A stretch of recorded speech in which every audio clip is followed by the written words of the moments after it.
జగన్ హయాంలోనే Rayalaseema lift project పనులు నిలిపివేశారని అన్నారు TDP MLA Akhilapriya.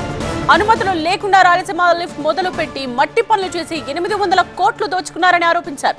Peddireddy PLR కంపెనీకి జగన్ పాలమూరు రంగారెడ్డి ప్రాజెక్ట్ టెండర్స్ ఇప్పించారని, రాయలసీమకు అన్యాయం చేసిన ద్రోహి జగన్ అని ఎమ్మెల్యే అఖిలప్రియ విమర్శించారు.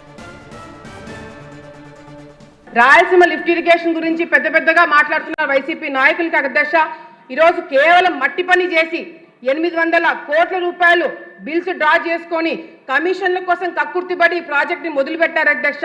ఇది మొదలు పెట్టే రోజు వాళ్ళకు కూడా తెలుసు, ఇది మధ్యలోనే ఆగిపోతుందని తెలిసి కూడా ఎన్జిటి వాళ్ళు అబ్జెక్షన్ పెడతారని తెలిసి కూడా ఈ ప్రాజెక్ట్ ని మొదలు పెట్టారు అధ్యక్ష.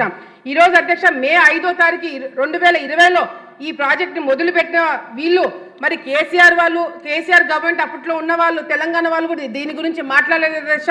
మరి అప్పట్లో ఉన్న జగన్మోహన్ రెడ్డి గారు మంత్రులు వాళ్ళు వీళ్ళు ఒకరి ఇళ్ళ కాడికి ఒకరు పోయినారు అధ్యక్ష. దీని గురించి ఎక్కడ టాపిక్ రాలేదు అధ్యక్ష. ఎప్పుడైతే ఎన్జిటికి వీళ్ళే కంప్లైంట్ ఇచ్చి 800 కోట్ల రూపాయలు డ్రా చేసుకున్న తర్వాత ఎన్జిటికి కంప్లైంట్ ఇస్తారు అధ్యక్ష. అక్కడితో వాళ్ళు ప్రాజెక్ట్ పూర్తి ఆపేస్తారు అధ్యక్ష. పాలమూరు రంగారెడ్డి ప్రాజెక్ట్ ఏదైతే రాయలసీమ వాసులకి మరణ శాసనం అని చెప్పిన వైసీపీ నాయకుల అధ్యక్ష చాలా పెద్ద మాటలు మాట్లాడినారు అధ్యక్ష. కానీ జగన్మోహన్ రెడ్డి గారు ఏదైతే రాయలసీమకి ఈ ప్రాజెక్ట్ వస్తే అన్యాయం జరుగుతుందని చెప్పిన మాట్లాడిన జగన్మోహన్ రెడ్డి గారు అదే తెలంగాణలో పిఎల్ఆర్ కంపెనీ ద్వారా టెండర్లు వేయించి ఆ టెండర్లు వాళ్ళకి వచ్చేటట్టు చేశారు అధ్యక్ష.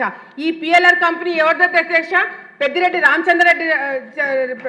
రామచంద్రరెడ్డి ఈ కంపెనీ ద్వారా వీళ్ళు తెలంగాణలో పనులు వీళ్ళే చేపిస్తారు అధ్యక్ష. రాయలసీమ దగ్గరకు వచ్చే కాలకి రాయలసీమకి అన్యాయం జరుగుతుందని చెప్పి వీళ్ళే మాట్లాడతారు అధ్యక్ష.